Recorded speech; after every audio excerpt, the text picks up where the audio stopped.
Hello, I'm Mark McDougall. He's Craig Miller. This is Life as You Own It. How are you today?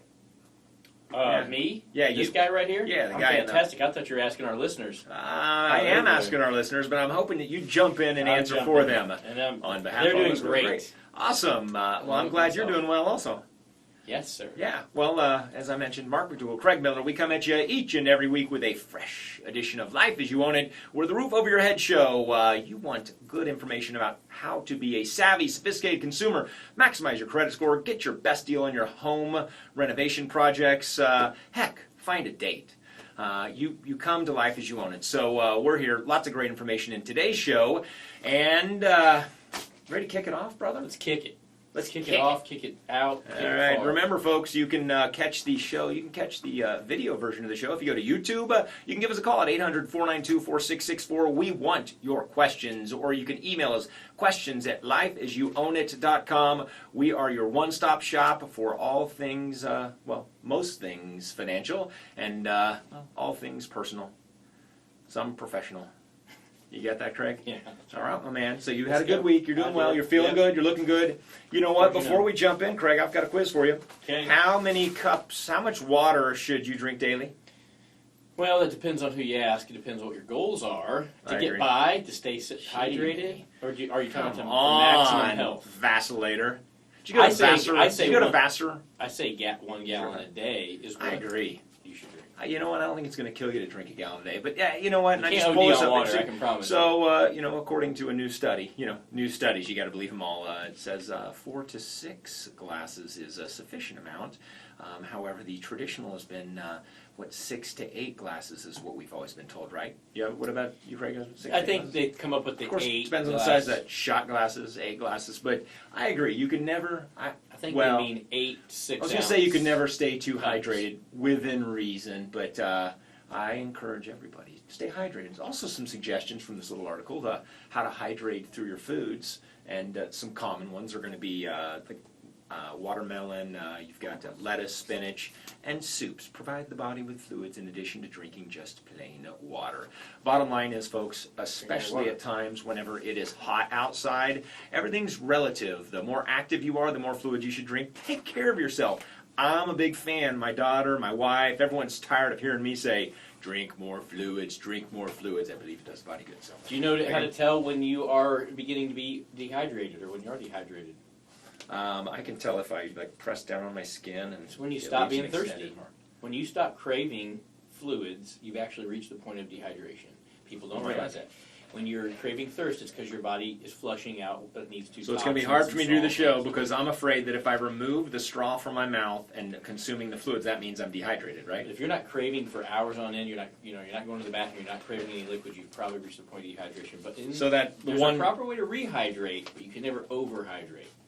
You could technically, but overhydrate. Yeah, I guess by drowning. Yeah, you can't. You can drown yourself. Drink too many fluids. There is. What's that? You said something about craving. You're craving water. Was the gal that sings that song "Constant Craving"? Is it she was thirsty? I don't know. Okay. I don't even know the song. All right. I don't know. I'm sure you do. You play it all the time when you think of me. Okay, folks. Let's jump into some more weightier material. Yeah, because that was okay. That was a lot of information. Later in the hour, we're going to be sharing. We've got a list of the 15 most expensive cities for singles. So all the single ladies. So you're going to want to stay tuned for that one. You guys don't want to hear me sing anymore, do you? And real estate. Where does it fall on the charts as far as an investment? Is it third, fifth, number 1, number 10? Where is the real estate investment in real estate? Where does that fall according to the latest study relative to attractive investments? And we've got some home improvements that you should make, the most financially savvy home improvements that you want to make to your house, and a lot more information. Craig, you want to jump into this little meaty matter? I want to get as meaty as you're willing to get. Okay, so let's get it. Not as meaty as you'd like me to get, because I'm fairly shallow. So you want 15 most expensive cities for singles? Yeah. What do you think of these, Craig? Did you look at them? I didn't get a chance to review the cities, but I've tried to find them myself by traveling to them. So we'll blaze down the list, and folks, we're going to jump around on these, the ones that get attract our eye, and then we can post these on the website if you want to check them out. Number 15 is Madison, Wisconsin. 14, Oakland, California. Number 12, LA. Not surprising. We'll jump to number 10 is Seattle. Number 8, Really? Anchorage, Alaska. Well, of course it's expensive for singles because, I don't know, if you're a single guy, I think it's expensive because I'm fairly certain there's a significantly larger number of males than females in Anchorage, so I'm guessing you really got to wine and It says dine 'em. gym costs are super expensive there. Yeah, probably. Why are gym costs? I guess because Good there's not a lot question. of gyms, I don't know. and they fight for who gets to hit the weights first. Yeah. Or what? Then we got most of these, as you can imagine, are Fremont, California, California. Glendale, Fremont, Honolulu, Boston Boston. is up there, number 5. Yep. Washington and New York. And number 1 is San Francisco. Really? Yeah. Well, it's an expensive. Think of a lot of nice restaurants. It's an interesting. expensive city to live in. Period. And you've obviously got a lot of great restaurants, and it's just not an expensive live in California. Period. So San Francisco, San Francisco, tree is affordable. the San Francisco, it is. That was your nickname And you know what? in That is that's one of my the favorite dishes for me to prepare. It is. I love rice-a-roni. Rice. It goes with anything. It really does. It does. It does. Grilled chicken. I like stovetop. I like stovetop stuffing too. I'm staying. Okay, All right. so real estate, Craig. Where do you think it ranks up on the list of investments according to a survey from Bankrate.com? I'm going to Where say do it you should think be in the top 5, but it really ought to be in the top 3 for long-term investments. Well, you're correct. It is in both. It's also There you go. all the way up to it's in the top 1. Is it really? Yeah. Well, I don't Number know. 1, according to a survey from Bankrate.com, Americans' number 1 choice for investing is real estate. Though they're overall still concerned about jobs and the economy, the survey respondents mostly feel good about their personal finances. There is a ton of information in this survey. It's not all about real estate as an investment, but more about how today's Americans view their personal financial situations. And folks, if you listen to the show, you know that we look at real estate definitely as an investment. It's not about putting a roof over your head. Well, it is, but real estate, your investment in real estate should be looked at not just as shelter, but as just as it's an investment. You may choose to invest by purchasing that home if you've done the numbers, if it fits in your financial plan, or you may choose to rent. And renting may make a lot of sense for many of you. Right now, it makes sense for close to 35% of our American population, and I believe that it's possible that it really could make sense for a larger number than that. 60 to 70%, 70% being, I believe, too high, 60% probably being a better number for us to be near as far as the population that own homes. But at the end of the day, it's all, if it's part of your financial plan, then yes, it can be a great investment. Some of the advantages, Craig, of owning real estate, what might some of them be? Well, one of them, number 1 on my list, usually for most people who have to live somewhere, and housing is always going to be an expense, is a hedge against inflation. The biggest thing that you're protected from is the constant fluctuation of rent costs and other types of variable expenses that come along with that. So I like it for that reason as my number 1 reason. Yeah. And it does have a long-term, steady rate of appreciation typically. Yeah. It's going to have ups and downs and all that good stuff. Can have additional tax. There's some tax benefits to include the gain that you may take on the home when you sell it that does not have a tax implication if it falls within certain parameters, and those are pretty generous. $250,000 if you are single or married filing single, and up to $500,000 in real gain if you are if you file married. So some great advantage there. But again, you've got to crunch all those numbers and compare them to where your financial plan puts you. And the best thing you can do is, if it makes sense to buy, always buy a significantly less than what you believe you would qualify for. So if you go to the qualifying limit, do not base your purchase price or what you're going to invest in real estate on what you qualify for by the mortgage lending terms, because that's the ceiling. Yeah. Like saying, you can get a credit card for $25,000, so you instantly go, great, and you charge all $25,000. Right. We'd agree that's a bad move. Just as if someone says you qualify for a $150,000 home loan, getting a $150,000 home loan is the same thing. It's saying that is the very max you could go to, and you've basically maxed your credit in housing. Yeah. So look at it that way, folks, and I think you'll maybe have a more prudent approach. Just as interesting here in this article, Mark, is, real estate's at the top. But if you take a look at the subsequent second, third, fourth, fifth on down the line, right, it kind of gives you an idea that the average consumer comes up short when it comes to their investments. Because number 2 is cash investments, such as Correct. CDs, savings accounts, et cetera. Well, what kind of return are those getting? Yeah, Nil. 23. So yes, That's 27% was real estate, 23%. So almost Cash. 50% were in real estate and cash. Right. And I'm going to tell you that real estate, most of those of the 27%, I venture to guess that they are it's their primary residence. These aren't necessarily real estate investors per se that do this Right. professionally. There's someone that owns a home and goes, hey, yeah, I want to own it, so it's a good investment. Yeah. Okay. So to me, you know, if you think about the wealthiest people out there who are good money managers, maximizing their dollars, they flip these around the other way. I mean, cash is going to be way down near the bottom. Real estate may be just, you know, is going to be a little ways above that, especially if they're investing in real estate, it'll be okay. But the stock market and those kind of investments are going to be high on the list, and they're the ones maximizing making all the extra money. So, folks, if you are someone who is a little ultra-conservative, too conservative, taking a look at your investment portfolio, maybe you need to be a little bit more balanced and take a little bit more risk. If, after all, we all know that the housing wealth was just as much was lost in housing wealth as was lost in the stock market. And the stock market has recovered to record levels, whereas real estate is still not quite back to the highest levels we've seen. So it always trails a little behind when the economy begins to recover. So Right. real estate isn't the fastest way to get your money back. That's right. Okay, and so you are thinking of purchasing real estate, or maybe you already own. Let's go ahead and speak to those that already own a home. Well, here are what we consider some of the most financially savvy remodel projects, and we're going to give a little tease. Well, actually, Craig, I'm going to ask you, what ones, this is a quiz before the break, what remodel project do you think has the most ROI?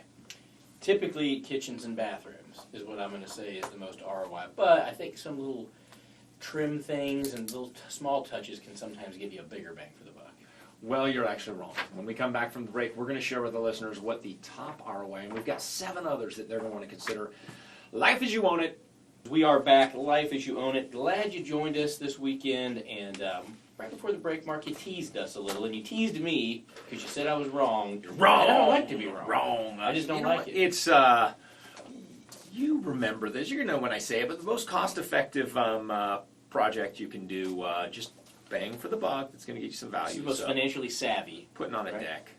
Putting on a deck, huh? Yeah, putting on the deck. ROI, just straight ROIs. But because the deck is the least expensive, you can build a spacious deck for a heck of a lot less than you can inside because you don't have plumbing and electrical. Right. It's the bottom line. It's gonna be the dog. But that's we'll move on. These are financially. We've got 8 financially savvy home improvements you can make, and brought to us by our friends at House Logic. At number 1 on the list is add the finishing touch of molding. I love this one. I hadn't thought of this one before. Molding can be fairly cost-effective, folks. And think about it. Depending on the height of your ceilings, you got a 7-foot. Yeah, you got a 7-foot ceiling. You may not want to put too much in the way of deep molding because it's going to make it look even shorter. But put up, make a place look a little more elegant. You can do some wainscoting, you can do crown molding, and it can be fairly effective in the cost. And it's something that you can have limited carpentry skills and possibly accomplish. Yeah. So that's a good one to add a little panache, a little style to your house. Yeah. Another is install quality ceiling fans. I like this one. Mm-hmm. It's something, you don't skimp because one, you're going to have the reality that fan may not last as long if you buy the cheapest version that happens to look good. The other is you may not get the desired effect of airflow through your house. And then last but not least is there is a style element that if you do them correctly and do a nice well-built fan can actually add some style to your house, not just the efficiency. Right. Yeah. I did get the comment on a house I sold once that I had made sure when the house was being built that there were ceiling fans in every room, even the master bathroom, and that was the first thing that people said that bought it. They were like, I love that there's ceiling fans in every room. Man, why did you have ceiling fans in every room? Because I like to have some air blowing on me because I get hot. Yeah. Well, okay. Hot air does rise, so it's just pushing your air right back down. I don't care. Right. It felt Okay. great. But I'm with you. I was just curious if there was energy efficiency. A lot less to run a ceiling fan than it is to run your HVAC unit. I like them blowing on me. Okay, plant some trees. Love this one. I'm a big tree fan. You a fan of trees? I'm not a fan, but I'm a fan of Fan, them. you are I love a fan. them. I love a tree. I'll sit I under do that. a That's, tree. man, I talk way read too fast for poetry. my language. Read poetry. Sit there, read poetry. Right? Years ago, didn't an apple fall on your head once and you came up with some theory or something? Of relativity. Yeah. Anyway. Of relativity. Yeah. Yeah. No, I So- just like sitting under Plant some trees. Yeah. So you can spend mature tree could be worth between $1,000 to $10,000, says the Council of Tree and Landscape Appraisers. A 16-inch silver maple could be worth $2,500. So the bottom line is, plant those trees while they're young and inexpensive, because there is real value associated when you go to sell your house. Yeah. Love that one. Another is going to be install a patio. Boom, there you go. Or a deck. I like a deck. Could be a patio, could be a deck. Maybe you can't put a deck because you're elevation, so you That's go with right. a patio. Patios are a great, cost-effective way to increase your home's living space without actually adding on. Plus, you'll recover 30% to 60% of your investment. A $2,000 patio would return around $900 at resale. So, folks, you understand, when we say return on investment, that doesn't mean you're getting the entire investment back. In fact, there are very few, if any, of these projects or any remodel projects that you'll get back dollar for dollar. Now, if your house is a total it's a remodel project, it's a little different. All right, Craig, what's the next one? And that's why I said kitchens and bathrooms earlier, because bang for the buck on major remodel projects, that's where you get your wood back. Yeah. How about home security? Get that pumped up a little bit. Make the home more secure, more safe. That's attractive, and it draws in buyers who want to pay. A big one is, we've talked about this before, is you'll get a break on your home insurance. Most companies will offer a discount of 15 to 20% if you have a security service in your home, which is basic. That for most homes, you're going to pay for that security service monitoring just by getting the reduction in cost through your insurance. Yeah. Next one, Craig. How about energy efficiency for $5, Bob? No, I'm kidding. Do almost anything energy efficient. When you go to sell your house, bottom line is, folks it's the real thing. Education has gotten to the level where people understand that this isn't a fad, it's not something that's going away, but using materials that are much more cost effective, that can save you money, get your money back, and the benefit of most of them, many of them are green also. Friendliness, I agree. Good green earth of ours. Last but not least. Last is going to be add some creative storage. Craig likes to do Outdoor that each lighting. weekend by punching a hole in the wall. I was like, oh, that's right, and shove my beer can. Just kidding. Never. I Not don't doing drink beer out of a that. can. All right, folks, when we come back, we're going to give, we've got some apps that you need to download if you're thinking of buying a house. Life is Own It. Own It. Mark McDougall, Craig Miller, the Roof Over Your Head Show. Check out the website, lifeisownit.com. Go to YouTube and watch the live action as it unfolds. Well, I guess if it's on YouTube and we're speaking it now and you're not watching it, won't technically be live, but okay, watch the video of the action as it unfolds, to be correct there. Craig, Mark, having some fun, throwing some paper at the screen, and each and every weekend throwing some information at you that we think if you take it to heart and you take action on it, then you are going to be just a little bit further ahead of the game in this game of life, right? Absolutely. Speaking of life, you ever play that with your kids? Yep. We had a 3-day life. 3-day life binge. It took 3 days to get through the one game. Whoa. Yeah. I think no, it didn't. No, it did. When you get enough Life? players in life, oh yeah, if you play the real version of life and you have enough players. It's the real version. I'm not saying You're thinking like, of Monopoly. I'm not You're saying like for Monopoly? 72 hours straight. No, Wait. no, not Monopoly. Life. A Life. little car, and you're driving the little people, and you stick them in there. Now, we only played like an hour and a half to 2 hours per interval, but it Man, took you over- kept backing up. You kept backing up and go, wait, can I have took more like kids? Let me back up. Whoop, can I have Right. more kids? I did that, real You had to life. buy, and then you had to buy 4 more cars. You had a caravan. It was like 6 or 7 hours or more to play that game to get through it. Wow. I don't know. I'd spend that thing. I spend a lot of 10s, apparently. Now, Monopoly, I dominate on Monopoly. I think I should just enter a Monopoly tournament. Possibly should. Hey, folks, on the right before we took the break, we were going through the what we had as our 8 top ROI, or some 8 suggestions to get some ROI on your home that are cost-effective suggestions, aren't going to break the bank. And actually, we had one more we didn't get. Number 8 is light up the outdoors. And we joked for you to add some creative storage. Adding storage is no brainer, but it does take a little bit of brain power to find your home's hidden storage. There are ways to think outside of the box. Open drywall to create storage cubbies between your wall studs. Install platform storage that hangs from your garage ceiling. Even stairs can give you more storage. One clever mom repurposed an old chest of drawers and created storage within a basement staircase. Great. So there is storage in your house, and it's a big thing when you go to sell. That's what people want to see and have access to. Yeah. Also, you can get your junk You can get it put away and out of sight. And the last one, this is a great one, is light up the outdoors. For $150 to $250, you can do a hardwire install on some outdoor lighting that not only is going to give your house much more curb appeal, but also it's going to give your house a greater level of security. Yeah, sounds good. I like it. Double. Hey, Craig, got five great apps that our listeners need to consider if they are on the hunt for real estate. One that I have two of these, but here's some. Zillow, it's a good one. I have the Realtor.com app. That's another one. Zillow's is pretty slick in that you can do this estimate on the home. It's quick, it's efficient, it's easy to navigate through. In other words, Realtor.com has I like their information portal, and often I'll use a lot of information off Realtor.com as a portal on the show to share with our listeners. Right. There's another one called HomeSnap. Even if you aren't looking for a new home, the app is fun. Take a photo of any home with your phone, and HomeSnap identifies it, tells you how much it was last sold for, as well as other details. That's kind of cool. That's kind of creepy. Yeah, is it creepy? WikiHood is another good app of learning all about the potential new neighborhood. WikiHood culls Wikipedia articles involving a specific geographic location on your smartphone. Be careful, though. There may be some things you don't want to know. Mortgage Calculator Pro. This is an interesting one on Google. And what we tell people all the time is, well, before you go home shopping, you need to be obviously pre-qualified. But I get it. Sometimes you're out looking around, you're just a weekend, and maybe you're someone who chronically likes to look at real estate. Have a little mortgage calculator there after you've done your financial plan homework and what's in there. This is a pretty cool one that will enable you to put in different scenarios and identify what the actual payment would be, including property taxes and the other fees. The key piece on these, though, on any mortgage calculator is it does not calculate the entire cost associated with homeownership or anything close to it. That includes the maintenance, the upkeep,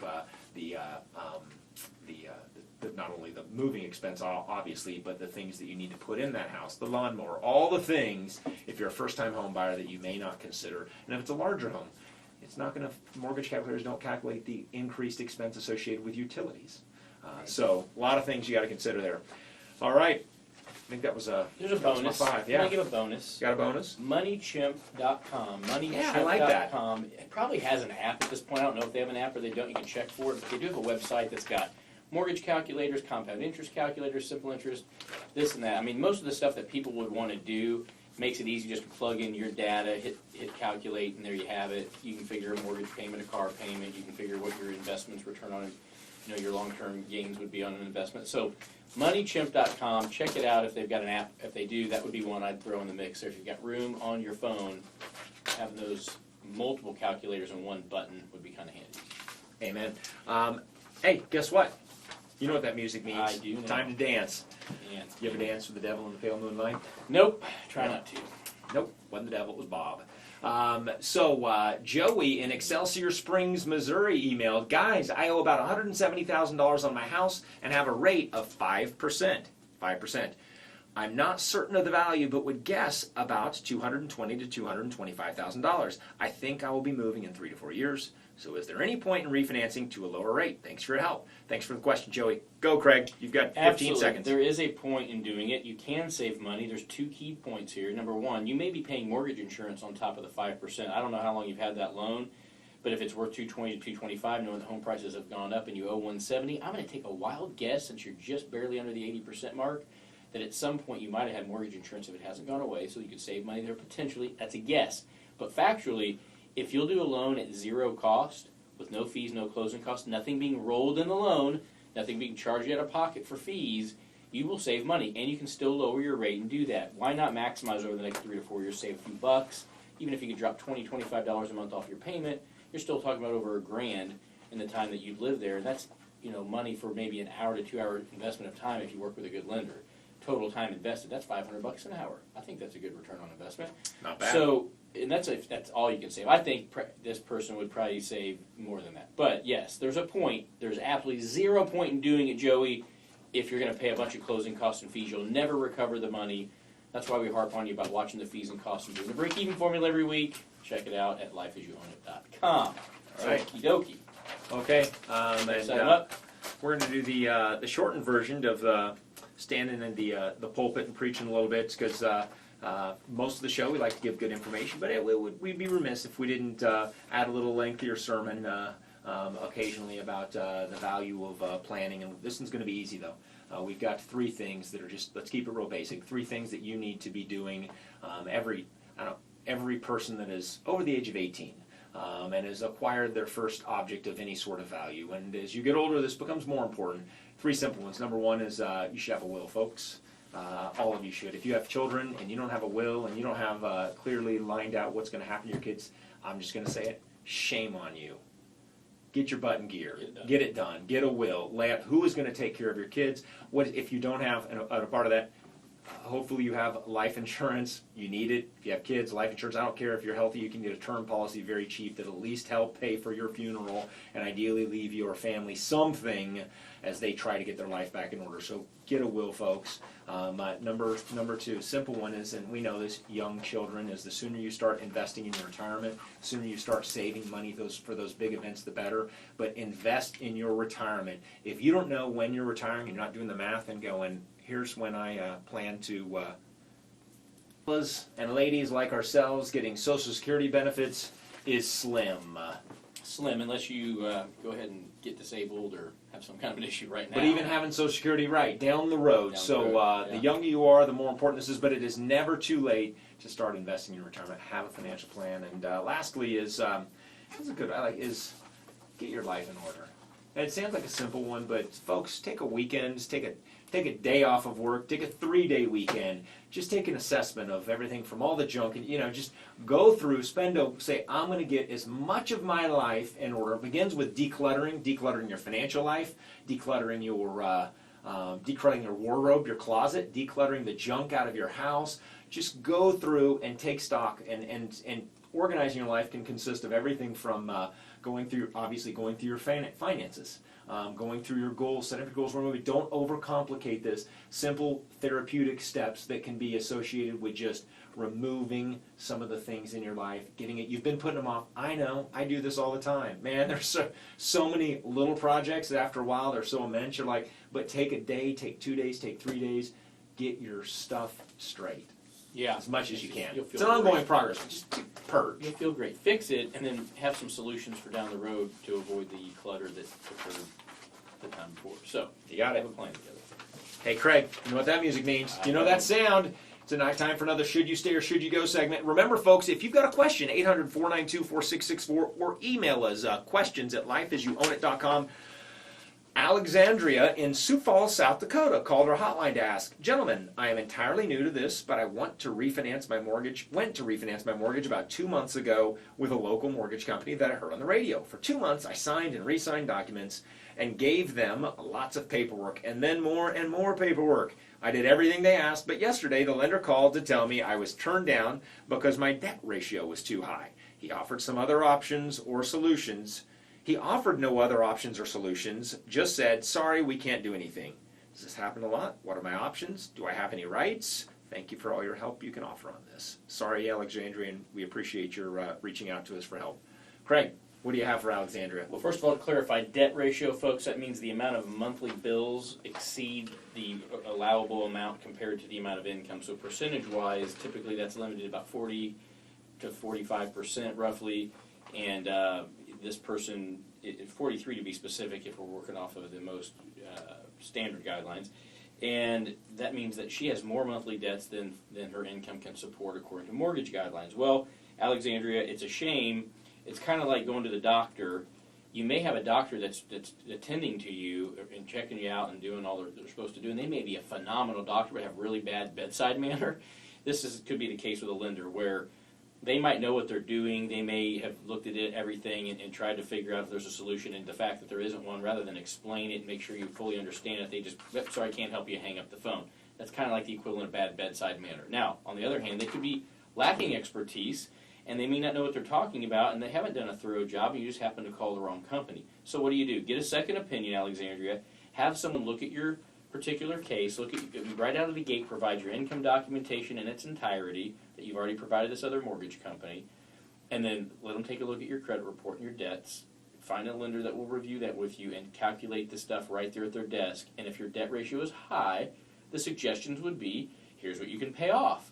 Or here's how much equity you might have to work with to do a cash out loan to pay down some debt and reduce your debt ratio. Or maybe you have money sitting there and you're able to do it and they didn't even ask you. I don't know, but it sounds unprofessional. Sounds like they hurried through it as far as getting rid of you, but they didn't hurry through getting the loan done. So the answer is get a second opinion. That's what you need to do, and find out if there is a way to get your loan approved. Bingo. There may very well be. All right. Okay, hey, Craig, did you know? Ranking numbered streets and avenues by home prices. Ranking numbered streets and avenues by home prices. So there's in Wall Street Journal, there was a little report here, and guess what number? You probably okay. I'll give you a hint. If you play Monopoly, you might know this. You got it. In this competition, it pays to be fifth. An analysis of numbered streets and avenues spreadsheet found that home prices across the U.S. listed on 5th Avenue and 5th Street have the highest median asking price compared with other homes listed on 1st through 10th. Of the roughly 40,000 current listings on Realtor.com, homes, condos, townhomes, etc., listed for $1 million or more on 5th Avenue Street have a median listing of $2.25 million, according to the real estate listing website. Crazy. And you know what? I don't see that it says in this, but I'm going to say it's the monopoly effect. Something like that. I think that's what it is. They're not calling it I think that, so. but We'll agree. Fifth Avenue in New York. That's because they're not us. But for decade Fifth after Avenue in New decade, York it's was, been- it's been represented. It Yeah. was a wealthy street. It is a wealthy street. However, when it comes to the game of Monopoly, it's been around for what, 3,000 years? I think it's the monopoly effect. Okay. All I know is without New York listings in the mix, 5th Avenue and 5th Street dropped to 3rd place in the median asking price. So Boom. it's New York, and if you want to tie that into where the Monopoly got it from, You got it. Yeah. that's what it is. But anyways, we Well, it know helps 5th to read Avenue the because entire that's article. where you spend all your time when you go to New York, up and down 5th Avenue. up I and sure down. do. Going into Yes, I do. Gordon Looking, shopping for you. Biersch or whatever it is, or any Gordon Biersch? Biersch or what Is is that it? the brewery? No. No, you're thinking of FAO Schwartz. You were No, close, no, though. No. Isn't that FAO Schwartz, the toy store? No, there's like some other expensive. All right, there's going to be more to us. Folks, when we come back, we've got some more great information to include 6 easy ways to go green. Life as you own it. Folks, we are back. Final segment, Life as You Own It. We're glad you stuck it out with us. We've got a bunch more great information to share with you, including the name of that store I was butchering. Obviously, I don't go to a lot of expensive Were you butchering it boutiques. during the show or during the break? I've been up and down 5th Avenue 3 times in my life. You go to some On 3 boutiques. different visits to New York Yep. City. And I don't go, I go in there to find out how silly it is that people would pay as much as they pay for things, but I don't buy things there. And Bergdorf Goodman, thanks to Heather, she Googled it before I knew it was something, I thought Gordon, but there's enough letters in there, I could have made a Gordon something or other, a Dorf out of it. But the bottom line is that's what it is, and they had some expensive stuff in there. They That's all did, I know. and you didn't buy any of it. All right, what do we have to All right, put a so bow on this 6 baby? quick and easy ways to go green. One, this is a big one, folks. I recommend it. I've done it at my house. We've done it in our office building. Is perform a home energy audit. Find out where the leaks in your home are, because it's going to give you some great suggestions of things that you can do very cost effectively that can save you money right away and increase your comfort. Typically they cost anywhere from $220 to $530, and if you follow some of the suggestions, you should save 30% or more on your utility bills. Another one is upgrade your light bulbs. Not just upgrade, not so much as an upgrade, but just switch them out, folks. LED is the way to go. Have you gone LED in a lot of your? I've got a bunch in stock, but it's hard for me to waste something that's working. Right. So when mine are burning out, I'm swapping them out. And the biggest thing I notice too is, especially size space, is the heat. Yeah. Is that being 7'9", my head is right near You're 7'9", the heat of the 8'4", light bulbs. Yeah, 8'4". Yeah. Yeah, right. So get the light bulbs, save energy, and they last longer. You will save money. You will recoup. Another is going to be the toilets, the faucets, those things. Now the new ones are required by federal and state laws to be the low Cannot flow. be good flushers. But you believe me, a faucet that is leaking, a toilet that's running constantly, if you hear it, I guarantee, depending on how much you're going to recoup the investment on that leak within 6 months or less, most likely, and you may recoup the investment on just the flushes included, the low flush, high power ones, so consider those. Another is going to be on your hot water heater too, is make sure if you got a 10, 12-year-old hot water heater, not only is it it's not at nearly as efficient, it's going to be costing you more money on all the components of it. It might not only get the water as hot as you'd like it to be, but more importantly, it's costing you more money than it should, and at some point it can become typically a hazard if it's gas. Another is Energy Star appliances. Yeah, look for the seal. It should be on about everything you buy, wouldn't you say? You think it's not Energy Star, but real savings opportunities there. Let's see what else we got, Craig. Insulation. That's a good one. Yeah.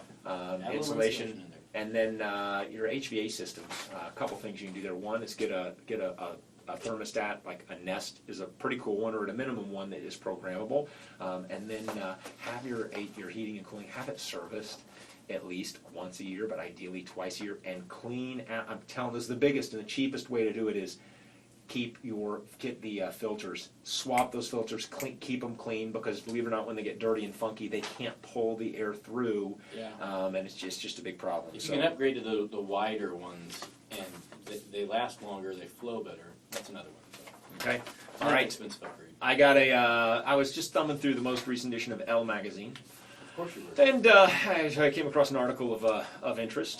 So why women shouldn't use the same Facebook, Twitter, and Instagram picture. Ladies, and some gentlemen, this is great. Actually, my wife found this for me. I thought it was important information to share because I know we've got a large following audience that are ladies that are attracted to Greg. So most guys don't think about what it's like to be sized up on the internet, like maybe many men may do of women, but important to protect your security. Here's some things you want to do. Is number one, your webcam is a portal for spying on you. Put a little post-it note, sticker, or even a piece of tape on the webcam of your computer or smartphone. Webcam hacking is a real thing, folks. It happens. There's widespread software, and they can do it, and it's really cheap. Number two is use different pictures for each of your social media accounts. The profile photo is the biggest mistake many women make. Just different pictures make it more difficult for cyber criminals to put together a digital portrait of you. And then last one, if you've got those pictures that may be risque and they're anywhere on your computer, on your iPhone, anything like that, rest assured, especially on what you may think is a social network and is private, there are ways that people can get in, hack into those. It's happened, and share those. So be very careful with those pictures you may take that you wouldn't want anyone else to see. There you go. All right, Craig. It's been a good one. A lot of fun. Hey, folks, we appreciate you hanging out with us. We hope that you make this week a fantastic week. And as always, we remind you to stay